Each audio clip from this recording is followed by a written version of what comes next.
நேயர்களுக்கு வணக்கம். நான் ஆனந்தராஜ் நாராயணசாமி. இப்போ தமிழக அரசியல் களம் ரொம்ப பரபரப்பா போயிட்டு இருக்கு. சமீபத்துல திமுகவின் பட்டத்து இளவரசர், தமிழகத்தின் துணை முதலமைச்சராக இருக்கக்கூடிய உதயநிதி ஸ்டாலின், எதிர்க்கட்சி தலைவர் எடப்பாடி கே பழனிசாமி அவர்களை பல கால்களை பிடித்து அரியணையில் அமர்ந்தவர், முட்டி தேய தவழ்ந்து வந்தவர், பாஜகவின் அடிமை அப்படின்னு மிக மோசமான விமர்சனங்களை முன்வைக்கிறார். இப்போ தமிழக மக்கள் உதயநிதி கிட்ட நிறைய கேள்விகளை முன்வைக்கிறாங்க. அந்த கேள்விகளை மக்களில் ஒருவனாக அவர்கிட்ட நான் கேட்க போறேன். பட்டத்து இளவரசரே, பொன்முடி அவர்களை ஏன் அமைச்சரவையில இருந்து நீக்கினீங்கன்னு ஞாபகம் இருக்கா? அவரு பட்டைக்கும் நாமத்துக்கும் ஒரு புது டெபினிஷனே கொடுத்தாரு. அது ரொம்ப ஆபாசமா இருந்ததுன்னு எதிர்வினை மக்களிடையே இருந்து வந்ததுனாலதான் அவரை நீங்க அமைச்சரவையில இருந்து நீக்கினீங்க. இப்போ நீங்க ஒரு துணை முதலமைச்சரா இருந்துகிட்டு இப்படி பேசுவது அரசியல் நாகரிகமற்ற செயல். ஒரு சாதாரண அமைச்சருக்கே இந்த நிலை அப்படின்னா, தமிழகத்தின் துணை முதலமைச்சர், திமுகவின் எதிர்காலம், முத்துவேல் கருணாநிதி ஸ்டாலினுடைய மகன், மு கருணாநிதி அவர்களுடைய பேரன் என்று சொல்லக்கூடிய நீங்க ஒரு மூன்றாம் கட்ட பேச்சாளர் போல பேசுவது அரசியல் மாண்பா அப்படின்னு மக்கள் கேட்கிறாங்க. அதுலயும் முட்டி தேய வந்தார், அடிமை, பல கால்களை பார்த்தவர் என்று இரட்டை பொருள்படி பேசுவது அரசியல் நாகரிகமா?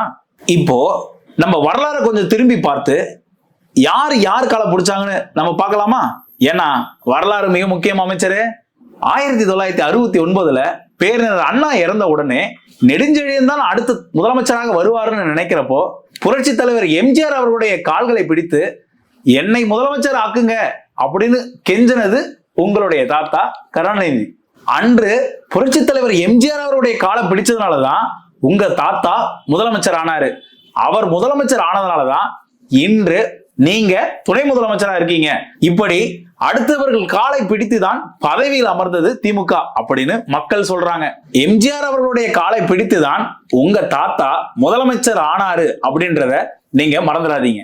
2017 கருணாநிதி அவர்கள் இறந்த பொழுது அவருக்கு உடல் அடக்கம் பண்ண மெரினாவில் இடம் வேணும்னு யார் யார் காலை பிடிச்சாங்கன்னு உங்களுக்கு தெரியுமா? உங்களுடைய தந்தை முத்துவேல் கருணாநிதி ஸ்டாலின் தான் அப்போ முதலமைச்சரா இருந்த எடப்பாடி கே பழனிசாமி அவர்களுடைய கைகளை கால்களாக பிடித்து கேட்கிறேன் அப்படின்னு சொன்னதுனாலதான் இன்னைக்கு உங்க தாத்தா மெரினா கடற்கரையில சந்தோஷமா ஓய்வு எடுத்துட்டு இருக்காரு.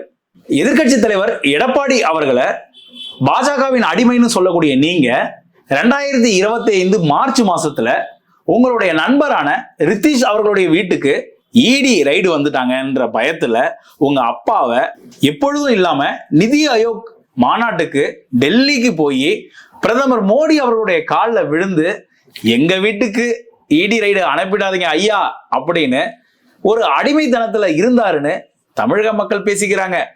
இந்த சம்பவத்தை பார்த்தப்போ இந்தியன் படத்துல கவுண்டமணி சார் சொல்லுவாரு, இங்க சந்துருன்னு ஒரு மானஸ்தர் தானே, அவனைதான் தேடிட்டு இருக்கேன் அப்படின்னு தமிழக மக்கள் கோபேக் மோடின்னு சொல்லிட்டு இருந்த ஸ்டாலினும் உதயநிதி ஸ்டாலினும் எங்கன்னு பார்த்துட்டு இருக்க அந்த டைம்ல நீங்க டெல்லியில பிரதமர் மோடி அவர்களுடைய காலில் விழுந்து அடிமையா இருந்தீங்கன்னு எடுத்துக்கலாமா? உங்களுக்கு வேணும்னா வெல்கம் மோடி, உங்களுக்கு வேணாம்னு நினைச்சீங்கன்னா கோபேக் மோடியா?